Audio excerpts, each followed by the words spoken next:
Super power America के सदर की एक बार फिर वजीर आजम शहबाज शरीफ और फील्ड मार्शल सैयद आसिम मुनीर की तारीफें। डोनाल्ड ट्रंप ने कहा, जंग के दौरान शहबाज शरीफ के साथ ताल्लुकात मजबूत हुए। फील्ड मार्शल सैयद आसिम मुनीर जबरदस्त शख्सियत और आला सिपा सलार हैं। पाक भारत जंग के दौरान 11 तैयारे गिराए गए, अपना किरदार अदा करते हुए इस जंग को रोका। भारतीय वजीर आजम को कह दिया था कि जंग ना रुकी तो भारी टैरिफ लगा दूंगा। अमरीकी सदर गजा अमन बोर्ड के इजलास के लिए हॉल में दाखिल हुए तो वजीर आजम शहबाज शरीफ को देखकर हाथ हिलाया। दोनों रहनुमाओं के दरमियान खुशगवार जुमलों का तबादला हुआ। Sharif, I like this man of Pakistan because there was some fighting going on when I got to know him, and your field marshal, general, great general, great field marshal, a great guy. And I got to like them, the prime minister, the field marshal, who's a tough man, good fighter, right? Good, serious fighter. President Trump saved 25 million lives when he stopped the war between us and India, right? You made that statement. That war was raging. Planes were being shot down, right? And I don't want to say what was going to happen, but, bad things happen. So, Prime Minister, I want to thank you because that was a very big deal. People have no idea. A lot of them say, oh, well, they weren't fighting. They were fighting. 11 jets were shot down. Very expensive jets. गजा में क़याम अमन commission, Washington में बड़ी बैठक। अमरीकी सदर की ज़ेर सदारत गजा अमन board का पहला इजलास हुआ। पाकिस्तान, सऊदी अरब, UAE और कतर समेत 40 से ज़्यादा ममालिक की शिरकत। सदर डोनाल्ड ट्रंप ने कहा, रिलीफ की काविशों के लिए पाकिस्तान, सऊदी अरब, कतर और दीगर ममालिक ने $7 अरब फंड देने का वादा किया। हमारे लिए अमन से बढ़कर कुछ नहीं है। गजा के लोगों के लिए रोशन मुस्तकबिल चाहते हैं। अपने अहदाफ के हवाले से बोर्ड ऑफ पीस का कोई मुतबादिल नहीं। हमास को गैर मुसल्लह होना होगा। उन्होंने हथियार हवाले ना किए तो सख्त रद्द-ए-अमल का सामना करना पड़ सकता है। अमरीकी सदर ने यह भी कहा कि तेहरान जौहरी हथियार नहीं रख सकता। नतीजा खेज डील चाहते हैं, वरना बहुत बुरा होगा।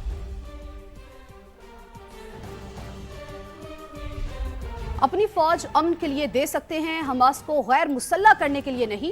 गजा बोर्ड ऑफ पीस में इसराइल के होने ना होने से हमें फर्क नहीं पड़ता, पाकिस्तान ने वाजे कर दिया। तर्जुमान दफ्तर खारजा ताहिर हुसैन अंद्राबी ने कहा, पाकिस्तान इंटरनेशनल स्टेबलाइजेशन फोर्स से मुतालिक अपनी रेड लाइन जाहिर कर चुका है। फोर्स का मैंडेट सामने आने तक हतमी फैसला नहीं किया जा सकता। यहाँ सियासी मंजरनामे से जुड़ी बड़ी खबर। PTI से डील की कोई बात हुई है न राब्ता हुआ है। एस्टैब्लिशमेंट की तरफ से भी कभी डील की ऑफर हुई ना होगी।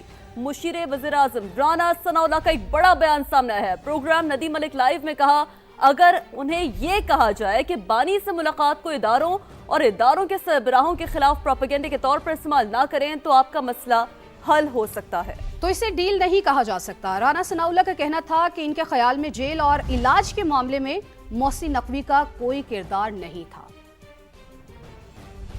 कि वो जो माने इस वक्त लिए जाते हैं, जी उनको कहा जाए कि जी आप ये करें तो फिर हम ये करेंगे, इस किस्म की कोई जो है वो PTI के साथ जो है वो हमारा ना राब्ता हुआ है, ना इस किस्म की कभी उनके साथ कोई गुफ्तगू हुई है। इस्टेब्लिशमेंट की तरफ से भी कत्तन कभी इस किस्म की ऑफ़र ना हुई है, ना बात हुई है और शायद होगी भी नहीं। मिसाल के तौर पे इस वक्त मुलाकात का इशू बना हुआ है। अगर उनको ये कहा जाए इस फैसिलिटी को अदारों के सरबराहों को और पाकिस्तान की रियासत के ख़िलाफ़ बयानियाँ बनाने के लिए इस्तेमाल ना करें तो आपका ये मसला जो है वो हल हो सकता है। तो इसको आप डील तो नहीं कह सकते। मोहसिन नकवी साहब 2024 में भी एक्टिव थे, अभी भी मोहसिन नकवी साहब एक्टिव थे। मेरा नहीं ख्याल कि इस जेल के मामले में या इलाज के मामले में उनका कोई इसमें कोई रोल है। कराची में एक और सानहा, सोल्जर बाजार में सहरी के वक्त क़यामत गुजर गई।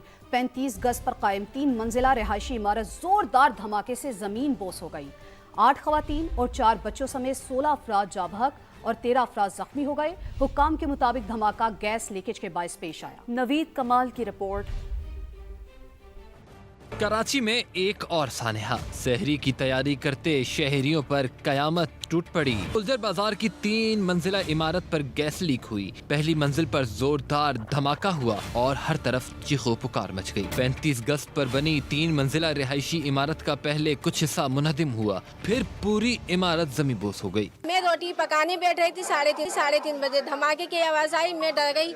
मैंने कहा अल्लाह खैर करे, छत गिरी, क्या हुआ या सिलेंडर फटा। तो वो देखा तो हमारे घर की दीवार टूटी। अल्लाह उनको सब्र और अजर दे। उनके एक ही घर के 8-8, 9-9 अफराद मरे, पूरी फैमिली मरी है। किसी ने भाई तो किसी ने बेटा खो दिया। लवाहिकीन पर गम से पहाड़ टूट पड़े। इमदादी कार्रवाइयों में ताखीर का शिकवा। पहले बम की फटाए, फिर ऊपर से ना ऐसा धम धम धम धम आवाज आई है, पूरे घर हिल गए। शेरी के लिए 2 रोटी के पेड़े बनाए, ऐसा हमारा तवा भी हिल गया। गैस तो आती नहीं है, बंदे सिलेंडर भरवा के आते हैं, फिर वो फट जाते हैं, कई बच्चों की जानें चली जाती है। बहुत गंदा धमाका हुआ है। 1.5 घंटे के बाद फिर रेस्क्यू टीमें आई। इत्तला मिलते ही रेस्क्यू टीमें मौके पर पहुंची, लाशों और जख्मियों को अस्पताल मुंतकिल किया। हुक्काम के मुताबिक हर मंजिल पर अलग अलग खानदान रिहाइश पजीर थे। तमाम के तमाम मुतासिर हुए। कैमरा और रिपोर्टिंग टीम के साथ नवीद कमाल, समा, कराची। कराची के इलाके सोल्जर बाजार में सहरी के वक्त होने वाले धमाके ने 16 जानें निकलनी। तंग गली में कायम 35 गज के प्लॉट पर 3 मंजिला इमारत कैसे खड़ी हुई? गैस लीकेज, नाक़िस तामीर या गफलत? हौलनाक वाक़े ने कई सवालात खड़े कर दिए। रिपोर्ट करेंगे शाहनवाज कादरी। सोल्जर बाजार की तंग गलियों में 3 मंजिला रिहायशी इमारत जमीन बोस। रेस्क्यू टीमों को इमदादी कार्रवाइयों के लिए मुश्किलात का सामना। भारी मशीनरी अंदर न पहुंच सकी। छोटे आलात से मलबा हटाया। जिला हुकाम के मुताबिक इब्तिदाई शवाहिद गैस लीकेज की तरफ इशारा करते हैं। इमारत की तामीर पर भी कई सवालात हैं। 35 गज के प्लॉट पर 3 मंजिला इमारत तामीर की गई। ये गैस की लीकेज की वजह से एक्सप्लोजन मालूम होता है, लेकिन ज़ाहिर है हतमी तौर पर जब तक इसका नहीं होगा, केमिकल एनालिसिस नहीं होगा, हम नहीं बता सकें। इंचार्ज BDO ने गैस लीकेज और नाकिस गैस फिटिंग को जिम्मेदार करार दिया। कराची में वाक़े हुए ये सारे के सारे गैस खुली छोड़ देते हैं या मोटरें लगी होती हैं। उसके अलावा जितने भी पाइप हैं जो फिटिंग है गैस की, सारे नाकिस पाइप लगे हुए, प्लास्टिक के पाइप, उनसे गैस लीक हो रही है, उसकी वजह से हुआ है। सिर्फ 35 गज पर 3 मंजिला इमारत की तामीर ने एक बार फिर SBCA की कारकर्दगी पर सवालात उठा दिए। हुकाम के मुताबिक इमारत के नक्शे, तामीराती इजाजत और हिफाजती इकदाम का तफसीली जायजा लिया जाएगा। कैमरा और रिपोर्टिंग टीम के साथ शाहनवाज कादरी, समा, कराची। पाकिस्तान में दहशतगर्दी के लिए अफगान सरजमीन का इस्तेमाल। Afghan deputy head of mission की दफ्तर खारिजा तलबी। पाकिस्तान में दहशतगर्दी के लिए अफगान सरजमीन के इस्तेमाल पर डीमार्च किया गया। सख्त एहतजाजी मुरासला थमा दिया। तर्जुमान दफ्तर खारिजा के मुताबिक 16 फरवरी को बाजोड़ में खुदकुश हमले के लिए फितनुल खवारिज कलदम TTP ने अफगान सरजमीन इस्तेमाल की। वजारत खारिजा ने गहरी तशवीश का इजहार किया कि फितनुल खवारिज कलदम TTP की क़यादत अफगानिस्तान में मौजूद और बिला रोक टोक सरगर्म अमल है। पाकिस्तान को अफगान अबूरी हुकूमत की जानिब से मुतादिद मौक़े पर यकीन दहानियाँ मौसूल हुई, लेकिन कोई नुमाया, ठोस और काबिल तस्दीक इक़दाम सामने नहीं आया। अफगान अबूरी हुकूमत को 2 टोक मुत्तला किया गया कि पाकिस्तान अपने फौजियों, शहरियों और इलाकाई सालमियत का तहफ़्फ़ुज़ यकीनी बनाने के लिए फितनुल खवारिज से वाबस्ता अनासिर और उनके सहूलतकारों के खिलाफ जहाँ कहीं वो मौजूद हों कार्रवाई करने का हक महफूज रखता है।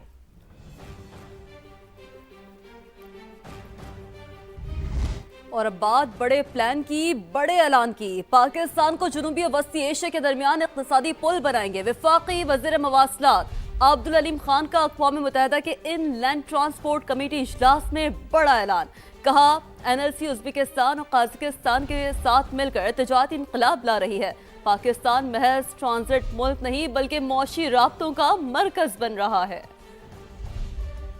जनेवा में UNECE के इनलैंड ट्रांसपोर्ट कमेटी के 88वें इजलास में वफाकी वजीर मवासलात अब्दुल अलीम खान का दबंग अंदाज पाकिस्तान की जोग्राफियाई अहमियत और मुस्तकबिल के माशी और तिजारती असरात की मंजरकशी कर दी। कहा पाकिस्तान महज ट्रांजिट मुल्क नहीं बल्कि माशी राब्तों का मरकज बन रहा है। पाकिस्तान को जनूबी और वस्ती एशिया के दरमियान इक्तिसादी पुल बनाने के अज़म का। अब्दुल अलीम खान के इजलास में CPEC के तहत तामीर और तरक्की में नुमाया कामयाबियों का भी तस्करा। कहा बेलारूस, रूस और वस्ती एशिया राहदारी में शमूलियत इलाकाई रवाबित का नया दौर है। پاکستان کے راستے روس اور وسطی ایشیا تک تجارتی راہداریاں فراہم کر رہے ہیں۔ عالمی قوانین اور UN کنونشنز پر عمل درآمد سے تجارت آسان بنائی جا رہی ہے۔ 1800 سے زائد TIR آپریشنز پاکستان کی بہترین لاجسٹکس کا ثبوت ہیں۔ M6 موٹر وے منصوبہ سرمایہ کاروں کے لیے بہترین اور منافع بخش موقع بھی قرار۔ وفاقی وزیر مواصلات نے کہا NLC ازبکستان اور قازقستان کے ساتھ مل کر تجارتی انقلاب لا رہی ہے۔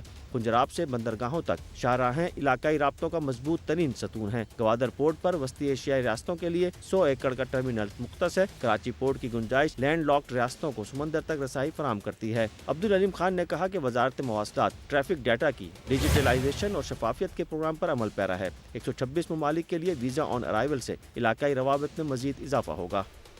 ابھی آپ کو براہ راست واشنگٹن لیے چلتے ہیں، جہاں پر ترکی کے وزیر خارجہ کا غزہ امن بورڈ کے اجلاس سے خطاب جاری ہے۔ Mr. Hakan Fidan was addressing the Board of Peace meeting as is underway in Washington, D.C., and he has said that there are multiple ceasefire violations which have been committed, as we have seen since that ceasefire was reached on 10th of October. He has also said that Turkey is ready to contribute. Gaza امن board کا اجلاس اس وقت Washington میں جاری ہے۔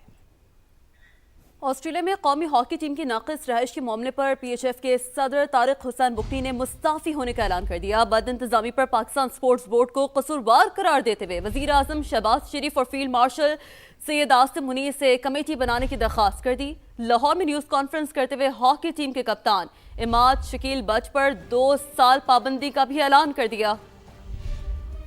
وزیر اعظم نے Pakistan hockey federation کے صدر طارق بگٹی کا استعفیٰ منظور کر لیا۔ محی الدین احمد ایڈ ہاک صدر ہوں گے۔ الیکشن کروانے تک وزارت بین الصوبائی رابطہ کے سیکرٹری محی الدین احمد PHF کے انتظامات سنبھالیں گے۔ قومی ہاکی ٹیم کے ساتھ دورہ آسٹریلیا میں شدید بدنظمی کے بعد طارق بگٹی نے استعفیٰ دے دیا تھا۔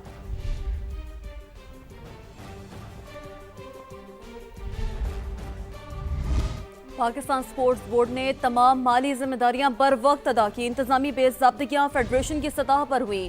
ایئر ٹکٹ کی اصل لاگت 27.1 ملین روپے PSB نے ادا کیے۔ ویزا غلطیوں سے اضافی 9.7 ملین روپے کا بوجھ برداشت کیا۔ پاکستان ہاکی پلیئرز کو ریلیف مل گیا۔ چیئرمین PCB محسن نقوی عارضی طور پر ہاکی کے تمام مسائل دیکھیں گے۔ ہاکی ورلڈ کپ کوالیفائرز کے لیے کل سے تربیتی کیمپ لگانے کا حکم بھی دیا گیا ہے۔ ایونٹ کے تمام انتظامات PCB خود دیکھے گا۔